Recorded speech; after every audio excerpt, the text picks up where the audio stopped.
제가 2023년 말에 내렸던 투자의 결정 중 하나는 바로 1년 만기 채권에 투자하는 것이었습니다. 당시 수익률이 약 6.5% 정도였는데요. 저는 현재 예금과 적금은 하나도 보유하지 않고 있고 주식과 채권, 그리고 부동산, 이렇게 자산들을 보유하고 있습니다. 당시 수익률이 굉장히 매력적인 수치였고 안정적인 수익을 보장할 것 같았습니다. 그런데 솔직히 말씀드리자면 지금은 그 결정을 후회하고 있습니다. 당시 1년 채권 수익률이 6%였던 거는 꽤 파격적이었습니다. 시장도 꽤 불안정했으니까 주식보다는 안정적인 채권이 더 안전해 보였습니다.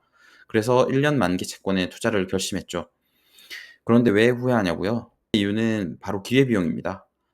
같은 기간 동안 나스닥 100을 추종하는 ETF인 QQQ는 무려 37.14%나 상승을 했습니다.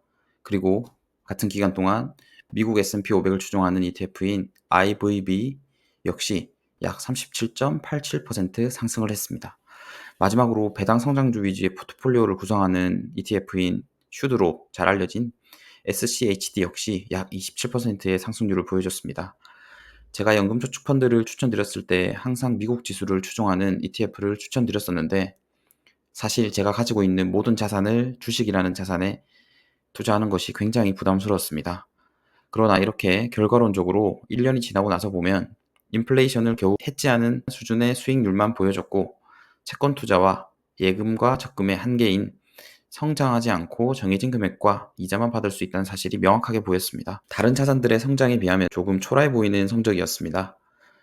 반대로 1년 전과 대비해서 미국 경제가 좋지 않아서 주가가 하락했다면 하락하는 주식을 해지할 수 있는 수단에 투자했기 때문에 굉장히 좋아했을 것입니다. 인간은 간사하기 때문에 그 반대가 되는 경우는 잘 생각하지 않습니다.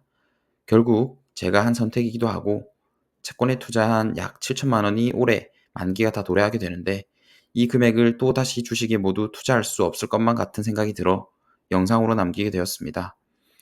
채권을 다시 투자하거나 안전자산에 투자한다면 내년에 이와 같은 똑같은 후회를 하고 있을지 아니면 주식에 투자하고 운 좋게 지속적으로 성장하는 미국을 등에 업어 굉장히 준수한 수익률을 내고 있을지는 사실 아무도 모릅니다.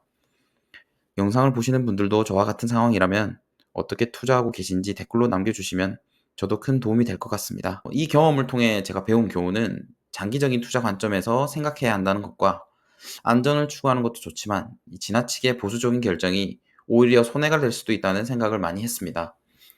주식시장의 회복을 보고 난 뒤 채권보다는 더 다양한 자산에 분산 투자해야 한다는 생각이 들었고요. 조금 더 신중하게 판단하고 기회비용을 놓치지 않도록 하려고 합니다. 실수를 공유하면서 여러분들이 비슷한 결정을 내릴 때 도움이 되셨으면 하는 바람입니다. 다음 영상에서 또 뵙겠습니다. 구독과 좋아요, 알림 설정 부탁드리며 더 유익한 정보로 찾아뵙겠습니다. 감사합니다.